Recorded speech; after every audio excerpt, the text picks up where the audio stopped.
오늘은 당신을 초대하고 싶습니다 라는 제목으로 함께 전도축제를 준비하면서 같이 말씀을 나누기를 원합니다. 오늘은 초대에 관한 주제로 이야기를 나누고자 합니다. 저의 삶에 있어서도 정말 너무나 감사한 초대가 있었습니다. 아마도 여러분의 삶에도 누군가의 그 초대를 통해서 뜻밖의 만남과 귀한 관계를 맺게 되는 경우들이 있을 거예요. 어떤 경우는 그 사람의 인생을 완전히 바꾸는 위대한 초대와 만남도 있을 것 같습니다. 오늘 성경은 진짜 위대한 초대를 우리에게 가르쳐 주고 있습니다. 오늘 본문에 나타나고 있는 첫 번째 초대의 주인공은 빌립이라고 하는 사람이에요. 예수님은 지금 요단을 떠나서 갈릴리로 가실 때에 빌립을 만나셨습니다. 한글 성경의 번역을 보면 이 만남이 그냥 그저 있는 우연처럼 느껴지게 됩니다. 그런데 43절에 예수님께서 빌립을 만나라고 하는 이 단어의 원어의 뜻은 예수님께서 빌립을 발견하셨다, 예수님께서 빌립을 찾으셨다라는 뜻이 더 맞는 번역이에요. 즉 우연히 지나가다가 마주쳐서 빌립을 보고 나를 따라오라고 이야기한 것이 아니라 예수님은 이미 자신의 12제자를 염두하고 생각하시면서 지금 누구를 부르신 거예요? 빌립을 찾아가셨고 그에게 나를 따르라고 이야기하는 거예요. 여러분, 사복음서를 봐도 예수님이 가는 곳곳마다 아무나 사람들을 향해서 너가 내 제자가 되고 나를 따르라고 이야기하시지는 않는 것을 우리는 분명히 알고 있습니다. 예수님과 빌립이 가고자 하는 목적지가 같기 때문에가 결코 아니에요. 전 문맥에 보게 되면 요한의 두 제자가 요한의 이야기를 듣고 자신들의 영적 스승이 완전히 전환되는, 그리고 예수를 따르는 사건이 일어나게 됩니다. 이와 같이 지금 빌립에게도 나를 따르기를, 자신의 인생을 내려놓고 예수를 쫓아오도록 요청하고 계세요. 이것은 무엇입니까? 그 이전의 삶과 완전히 새로운 삶을, 제자로서의 삶을 콜링하시는 거죠. 심지어 그 예수님의 콜링은 지금 당장의 즉각적인 결단을 요구하고 있습니다. 빌립아, 너가 하던 일을 정리하고 2달 뒤에 내가 갈릴리에 있을 테니까 너가 그때 나를 찾아오면 좋겠다, 이렇게 말씀하시지 않는 거예요. 지금 당장 모든 삶을 정리하고 나를 따라오라는 것입니다. 여러분의 입장에서 한번 생각을 해보세요. 전혀 인격적인 관계가 없는 사람이 여러분에게 찾아왔어요. 그리고 이렇게 이야기하는 거예요. 내가 이런 사역들을 하고 있고 내가 이런 일들을 하고 있는데 너가 나와 함께 했으면 좋겠다, 지금 당장 나를 따라왔으면 좋겠다라고 요청한다면 여러분 같으면 선뜻 예스라고 이야기할 수 있겠습니까? 정말 어려운 결정이고 사실 그러한 요청은 굉장히 무례하고 불가능한 요청이에요. 그럼에도 불구하고 오늘 성경의 빌립의 모습은 어떻습니까? 그 예수님의 요청에 굉장히 즉각적으로 예스라고 반응하고 있다는 거예요. 그러면 질문이 생기죠. 어떻게 빌립은 지금 그러한 예수님의 요청에 너무나 쉽게 대답할 수 있었을까? 빌립을 제자로 부르시는 이 본문을 보면요, 다른 제자들의 콜링의 장면과 다소 비교가 되는 부분들이 있어요. 안드레나 베드로나 마태 같은 경우는 예수님께서 그들을 제자로 부르실 때에 나름의 스토리가 있어요. 베드로도 어떻습니까? 물고기를 잡고 있는 그곳에 예수님께서 찾아가셔서 물고기를 잡지도 못했던 그 베드로를 향해서 그물을 내리라고 이야기하는 그러한 스토리를 보면 예수님께서 이 사람을 어떻게 지금 콜링하고 있는지에 대한 장면이 연상이 되죠. 그런데 오늘 본문을 여러분 같이 읽었지만 빌립을 예수님께서 콜링하시고 있는 이 장면에는 스토리가 없어요. 어떠한 연상이 되는 장면이 없어요. 그만큼 예수님의 이 간단한 요청 앞에 빌립은 즉각적으로 단순하게 반응하고 있다는 사실이에요. 그나마 44절에 한 가지 힌트가 기록되어 있습니다. 빌립은 안드레와 베드로와 한 동네 벳세다 사람이라. 지금 예수님이 빌립을 만나기 전에 누구를 만나셨어요?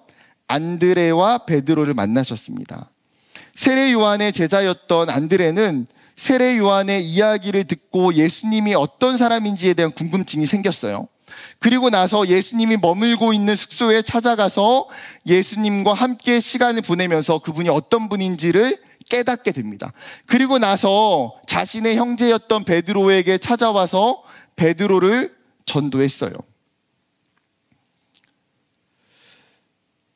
그 이후에 지금 같은 동네 출신이었던 빌립에게도 어쩌면 안드레와 베드로는 자신이 만났던 예수를 전했을 가능성이 높아요.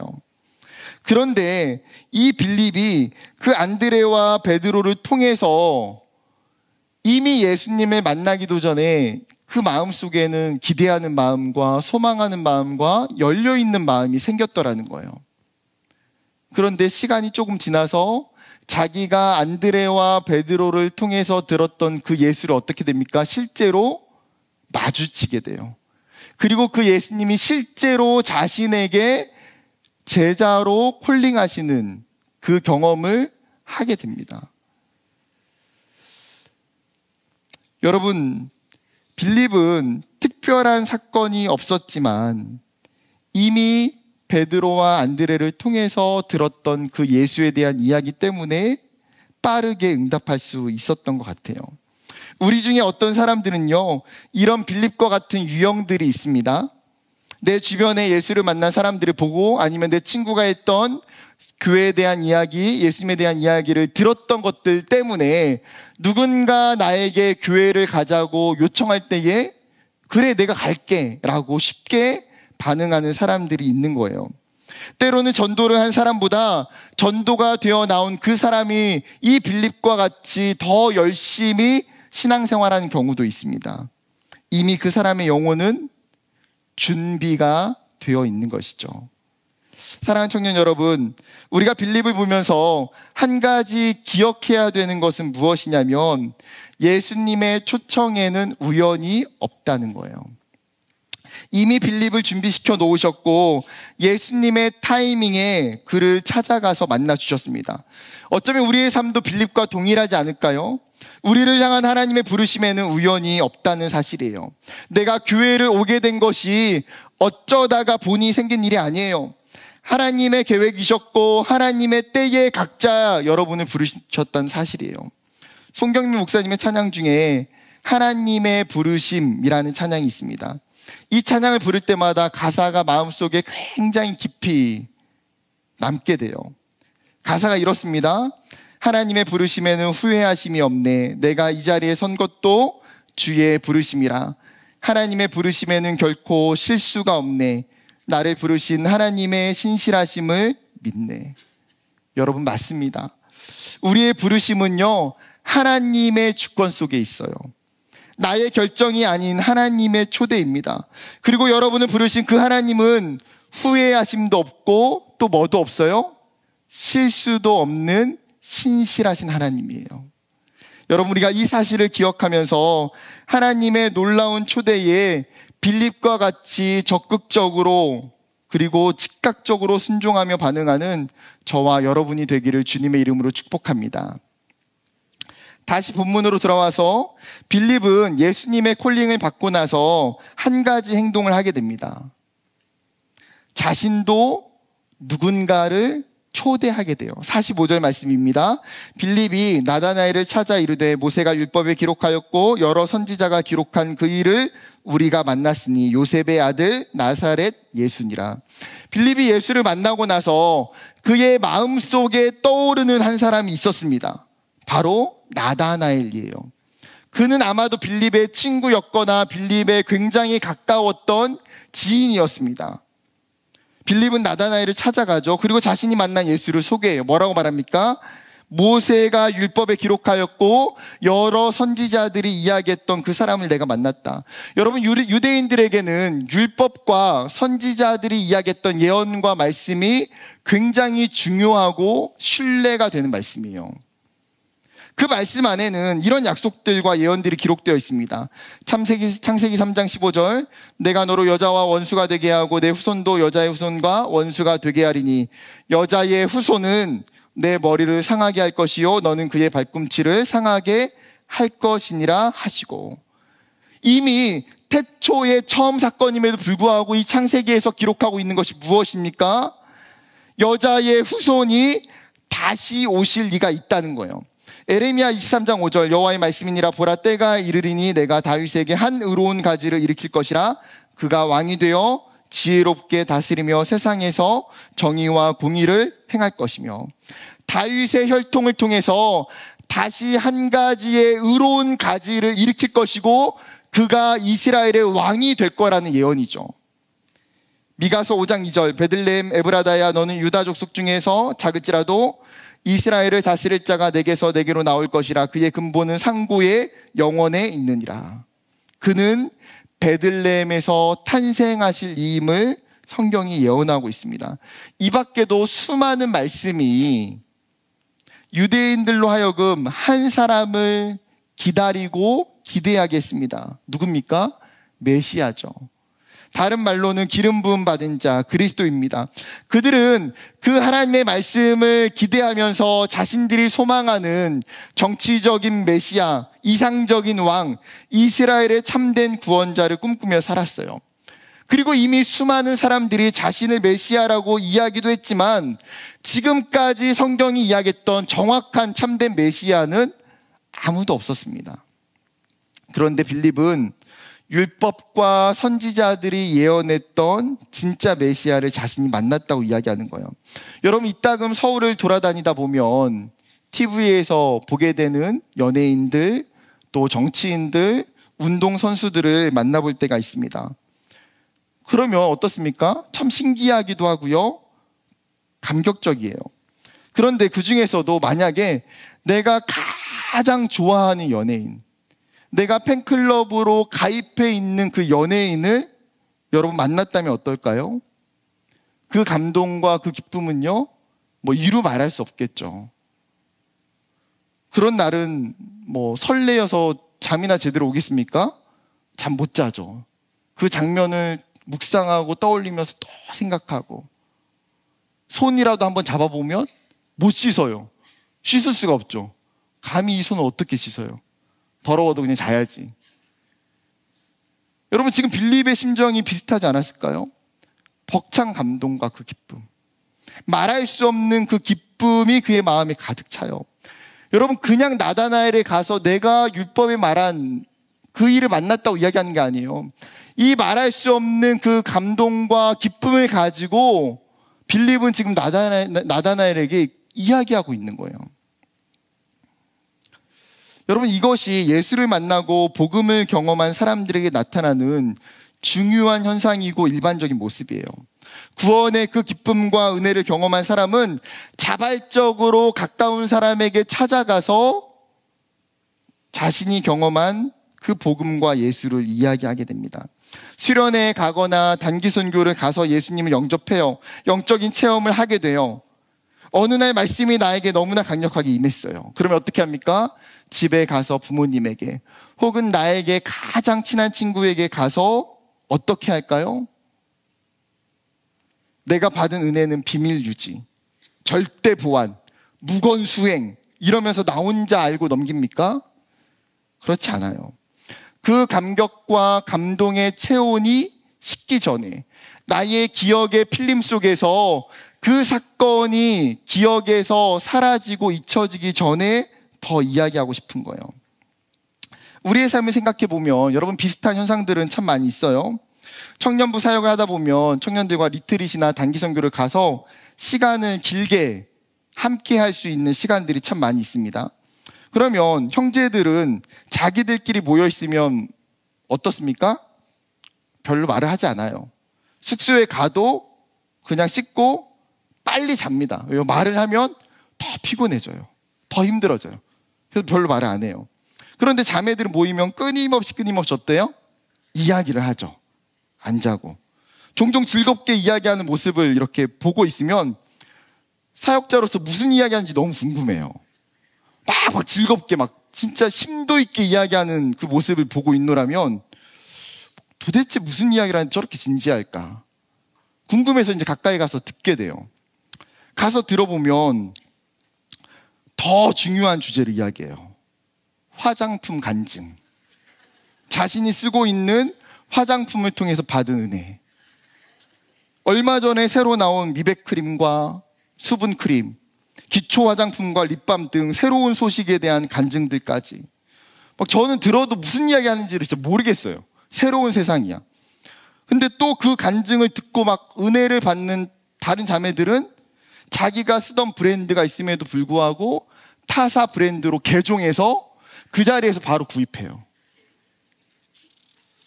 사실 여러분, 이러한 현상들은요, 삶에서 비일비재합니다. 사람은 내가 알고 있는 지식과 정보와 경험을 타인에게 알려주고 싶은 마음들이 있죠. 정보를 공유하고 알려주는 그 행위를 통해서 오는 기쁨도 있어요. 신제품이나 유명한 맛집이나 최근에 가장 핫한 장소나 여행지나 좋은 음악, 재미있는 드라마 등 여러분 다양한 영역에서 비슷해요. 하물며 여러분 인생에서 이 영적인 문제, 영원한 삶이 달려있는 이 복음에 대한 주제라면, 여러분 신앙과 관련된 이 이야기라면 더욱더 우리가 가만히 있을 수 없다는 것이죠. 성경 속에서도 빌립과 같이 행동하고 있는 사람들의 모습이 많습니다. 안드레는 자신의 가족이었던 베드로에게 찾아가요. 거라사 광인은 예수를 만나고 그가 회복되고 나서 자신의 동네의 이웃들에게, 가족들에게 찾아갑니다. 사마리아에서 만났던 수가성 여인은 자신이 지금까지 회피했었던 동네의 이웃들에게 찾아가서 예수를 전해요. 고넬료는 자신의 친척과 친구들을 불러 모읍니다. 빌립은 오늘 자신의 친구인 나다나엘을 찾아가요. 하나님은 예수 그리스도 통해 우리에게 찾아오셨고 복음을 초대하셨어요. 그리고 빌립에게 이야기하셨던 것처럼 우리에게 또 똑같이 여러분 영적인 사명을 위탁하셨어요. 예수님이 요한복음에서 이 사실을 분명하게 말씀하세요. 17장 18절. 아버지께서 나를 세상에 보내신 것 같이 나도 그들을 세상에 보내었고. 예수님이 우리에게 자신과 똑같은 사명을 주시면서 우리를 세상에 보내셨다는 거예요. 세상에 복음을 선물하고 복음을 배달하는 영적인 쿠팡맨으로 우리를 채용해 주셨어요. 많은 사람들이 예수를 필요로 하고 복음이 필요해서 자신의 허무한 인생에 그 영적 구입 목록에 예수를 집어넣는다 해도 여러분 배달부가 자신의 사명을 감당하지 않는다면 복음 증거의 사명은 멈춰져 버려요. 사랑하는 여러분, 전도의 일이 정말 소수에게만 맡겨져 있는 특별한 사명일까요? 그렇다면 복음을 들어야 되는 내 가족은요? 그렇다면 복음을 들어야 되는 내 친구들은요? 그렇다면 복음이 필요한 내 직장 동료들은요? 그들에게 내가 빌립인데 누가 그들에게 복음을 전해줄 수 있을까요?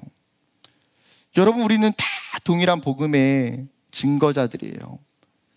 우리는 다 동일한 복음의 위탁자입니다. 내 주변에 있는 나다나엘을 찾아낼 수 있는 사람, 그리고 그와 인격적인 관계 속에서 내가 만난 복음을 전할 수 있는 사람, 그 사람이 나임을 깨닫는 저와 여러분 되기를 소망합니다. 한 걸음 나아가서 빌립이 나다나엘에게 예수를 전하고 복음으로 초대할 때에 기대했던 모습은 무엇일까요? 나다나엘 또한 자기처럼 쉽게 예수를 믿고 즉각적으로 자신과 함께 예수를 따르기를 기대하지 않았을까요? 왜요? 사람은 자신의 삶의 경험에 입각하여 다른 사람을 예측할 때가 있어요. 그는 너무나 당연하고 기쁘게 반응할 거라 믿었어요. 그런데 나다나엘의 반응이 어떻습니까? 나사렛에서 무슨 선한 것이 날 수 있겠느냐. 오히려 그 빌립의 간증을 듣고도 별 감동이 없어요. 냉소적으로 반응해요. 여러분, 그러면 나다나엘이 아무런 근거도 없이 쉽게 이렇게 이야기를 했을까요? 아니요. 나다나엘은 율법에 정통한 유대인이에요. 그는 율법의 내용들을 속속들이 알고 있는 사람입니다. 그런데 자신이 알고 있었던 율법 속에는 한 번도 메시아가 나사렛에서 태어난다는 이야기는 없어요.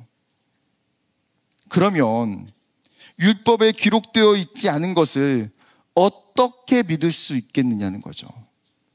심지어 나사렛은 인구가 2,000명도 되지 않는 아주 작은 시골의 마을입니다. 정통 유대인들의 입장에서는 이 갈릴리 지역은 마치 이방 땅처럼 취급되는 이스라엘의 변두리예요, 변두리. 그렇기에 지금 나다나엘에게는 율법적인 편견과 이 지역적인 편견이 자신에게 복음의 거대한 장애물이 되고 있다는 거예요. 마찬가지로 우리가 가족이나 친구나 직장 동료들에게 용기를 내서 전도를 하고 교회에 대한 이야기를 해요. 그런데 오늘 이야기하고 있는 이 나다나엘 같이 예상치 않는 반응들을 경험할 때가 더 많아요. 그들이 가지고 있는 편견과 오해들은 무엇입니까? 아마도 이런 걸 거예요. 교회를 다니면 내가 누릴 수 있는 행복이 제한된다. 기독교는 자신들만 구원이 있다고 하는 굉장히 이기주의적인 집단이다. 기독교는 도대체 하지 말라고 하는 것들이 너무나 많다. 교회에 나가는 것은 어쩌면 내 인생의 물질과 시간의 낭비이고 나에게 별로 큰 유익이 없을 것 같다. 교회에 나가도 사람이 변하지 않고 그들의 행동을 보니까 믿지 않는 사람들보다 더 심하더라. 분명 이러한 편견과 오해 속에는 수많은 그리스도인들, 우리가 했던 잘못된 모습의 영향도 분명히 있어요. 그러나 사람들은 복음과 예수를 정확히 제대로 모르기 때문에 여전히 그들의 마음속에 잘못된 편견과 오해에 사로잡혀 있는 것이 현실이에요. 그리고 그들이 거절하고 거부하는 것은 어제 오늘의 일이 아니라는 거예요. 여러분, 우리가 9월 10일 날 청년부 전도 축제 선포식을 시작했어요. 6주의 시간이 흘렀습니다. 비타민 띠지를 이쁘게 붙여서 여러분의 친구에게, 동료에게 바카스를 비타 500을 전해준 청년들도 있을 거예요. 지난주에 만들었던 초청장 이쁜 엽서를 가지고 전도를 했던 청년들도 있을 것입니다. 여러분, 그들의 반응이 어떻습니까? 오랜 시간 누군가를 놓고 그 영혼을 초대하기 위해서 참 많은 노력을 우리는 해요. 이야기를 하면 금방 교회에 올 것 같다가도 쉽게 그 마음이 움직여지지 않는 것을 보게 됩니다. 그때마다 깨닫게 되는 것은요, 쉬운 초대는 없다는 거예요. 한 영혼이 교회에 오게 될 때에, 한 영혼이 예수를 믿게 될 때에 여러분 결코 쉬운 초대는 없어요. 사단의 그 통치 아래 있는 그들이 예수를 믿지 않도록 거절하고 거부하는 것은 더 자연스럽고 일반적인 현상이에요. 그렇다면 우리가 복음을 증거하는 것을 멈춰야 됩니까? 우리가 나의 오이 코스를 그냥 내버려 두어야 됩니까? 바울이 전도에 대한 이야기를 하면서 고린도 교회에 이렇게 이야기해요. 고린도전서 2장 3절과 4절. 내가 너희 가운데 거할 때 약하고 두려워하고 심히 떨었노라. 내 말과 내 전도함이 설득력 있는 지혜의 말로 하지 아니하고 다만 성령의 나타내심과 능력으로 하여. 여러분, 전도의 달인이었던 사도 바울조차도 고린도 지역에 가서 전도하고 그들에게 복음을 가르칠 때에 두렵고 심히 떨었다는 거예요. 생각해 보세요. 여러분, 바울은 당시 예루살렘에서 최고의 학식을 가지고 있는 가말리알의 문화생이에요. 굉장히 좋은 집안에서 잘 배운 사람이고 언변도 탁월해요. 그러면 그가 가지고 있는 지식으로 복음을 전한다고 해서 사람들이 설득되어 예수를 믿었습니까? 자신이 가지고 있는 사회적 지위나 탁월한 언변 때문에 사람들이 복음을 받아들였습니까? 아니요. 오히려 그가 가는 곳곳마다 사람들은 수많은 거절과 박해와 핍박이 비일비재했어요. 그러면서 사도 바울이 깨닫게 된 것이 무엇입니까? 그래, 전도는 내가 하는 것이 아니구나. 나의 지식으로, 나의 언변으로 하는 것이 아니구나. 나의 열심과 강력한 의지로 그들의 삶을 바꿀 수 있는 게 아니구나. 그런데 나는 못하지만 성령의 능력으로, 성령의 도우심으로 말미암아 하나님은 하신다는 거예요. 그렇기에 더욱더 포기하는 것이 아니라 그 하나님의 도우심을, 하나님의 은혜를 구하며 그 영혼을 위해 간절히 기도해야 돼요. 그리고 한 발 더 전진하는 거죠. 빌립은 나다나엘의 이 반대에도 불구하고 어떻게 반응합니까?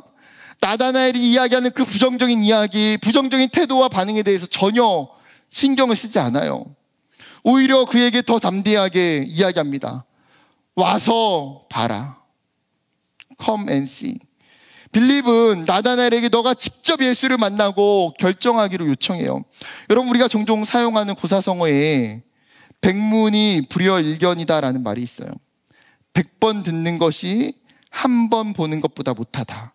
즉 직접 경험해봐야 확실히 알 수 있다는 거죠. 예전에 청년 사역을 하면서 태국에서 유학을 온 현지 여학생이 있었어요. 한 번은 신방을 하는데 제가 한국에 와서 가장 신기한 게 뭐냐고 물어봤어요. 그 친구가 망설임 없이 겨울에 내리는 눈이라고 대답했어요. 여러분, 1년 내내 여름 날씨인 태국에서는요, 한 번도 눈을 본 적이 없어요. 그런데 한국에 와서 겨울에 펑펑 내리는 눈을 맞아보니까 너무나 신기하더라는 거예요.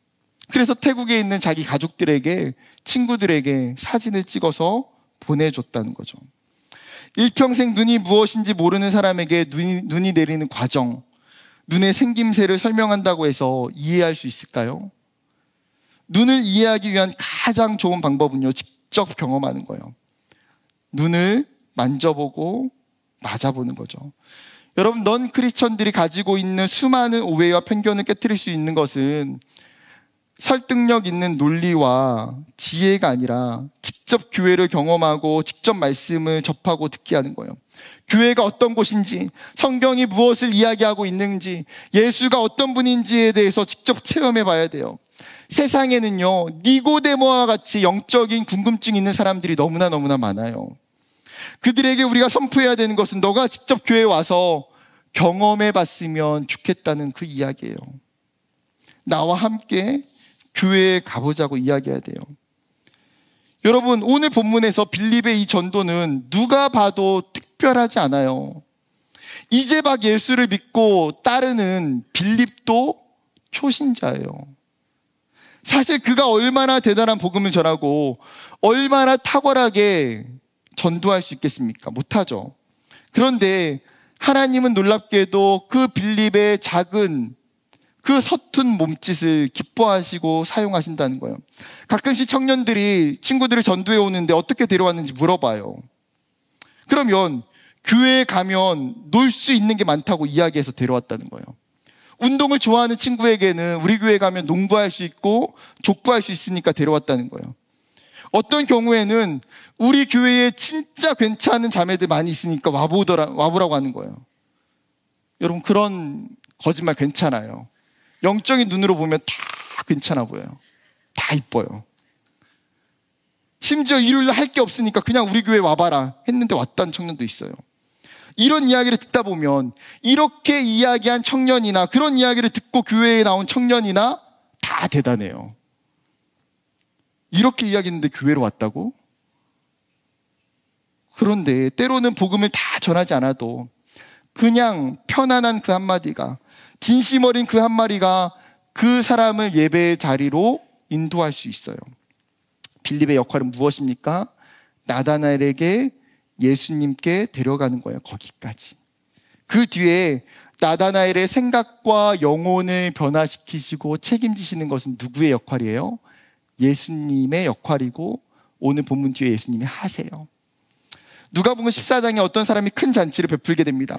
그리고 그 잔치는요, 참여할 사람들을 초대하기 위해서 종들을 보내게 돼요. 잔치가 완벽하게 다 준비가 끝났어요. 초대받은 사람들은 그냥 잔치에 나오기만 하면 되는데 이 종들이 가서 여러 사람들을 초대하는데 저마다 핑계를 대고 잔치에 못 가겠다고 사양합니다. 잔치에 오겠다고 반응하는 사람들이 없는 거예요. 그때 주인이 그만하면 됐다. 그냥 우리가 다 먹자. 이렇게 이야기합니까? 아니요. 주인이 종들에게 한 번 더 이렇게 부탁해요. 누가복음 14장 23절. 주인이 종에게 이르되 길과 산 울타리로 나가서 사람을 강권하여 데려다가 내 집을 채우라. 큰 길과 산들로 다니면서 너희가 갈 수 있는 그 곳곳마다 다니면서 만나는 사람들에게 이 혼인잔치에 오도록 강력하게 권면하라는 거예요. 왜요? 여러분, 이 잔치는 그냥 먹고 마시는 잔치가 아니기 때문이에요. 하나님이 베푸시는 천국의 잔치이고 그 사람의 영혼과 생명이 달려있는 생명의 잔치이기 때문이에요. 이 생명의 잔치를 예수님은 많은 사람들이 누리기를 원하시는 거예요. 한 가지 예로 여러분이 살고 있는 지역에 굉장히 큰 축제가 열렸다고 가정해 보세요. 마침 어제 여러분 아십니까? 월곡 달빛 문화축제가 있었어요. 동네에 가보셨나요? 동네에 대한 애착을 좀 더 가지세요. 네. 몇몇 청년들과 그 축제가 있는 곳에 가서 노방전도를 이제 하면서 축제를 조금 맛봤어요. 월곡 달빛 문화축제를 제가 무시하는 것은 결코 아닙니다. 그것과 비교되지 않는 그런 축제 말고요. 그것과 비교되지 않는 엄청난 축제가 여러분의 주변에 열렸다고 생각해 보세요. 게스트를 보니까 대학 축제들에서도 모으기 어려운 화려한 라인업이에요. 축제에 참석하기만 하면 모든 사람에게 엄청난 선물이 다 준다는 거예요. 그리고 나에게 이 초대장이 왔어요. 그런데 초대장이 한 장이 아니라 두 장이 온 거예요. 한 명을 더 초대할 수 있는 초대장. 여러분은 어떻게 하시겠습니까? 누구를 초대하시겠습니까? 초대장이 두 장임에도 불구하고 다른 사람 오면 안 되지. 나만 이 축제를, 나만 이 기쁨을 홀로 누릴 거야 라고 생각하는 사람은요, 사실 아무도 없어요. 나에게 값없이 주어진 이 초대장, 누군가를 초대할 수 있는 이 좋은 기회를 놓칠 이유가 전혀 없기 때문이죠. 이 초대장을 건넸을 때에 그 사람이 받게 될 기쁨이 오히려 나에게는요, 더 큰 기쁨이 되기 때문이에요. 사랑하는 청년 여러분, 하나님이 우리에게 주시는 복음의 은혜가 이와 같아요. 하나님이 주신 영원한 생명의 초대가 이와 같아요. 하나님은 우리에게 누군가를 초대할 초대장을 같이 주셨어요. 빌립이 그 초대장을 나다나엘에게 건넸던 것처럼 여러분 이번 주에 여러분의 나다나엘에게 찾아가서 여러분 복음의 초대장을 건네줄 수 있기를 소망합니다. 분명 누군가는 이 위대한 초대 앞에 반응하는 사람들, 때가 되어 기쁨으로 나오는 사람들이 있을 줄 믿습니다.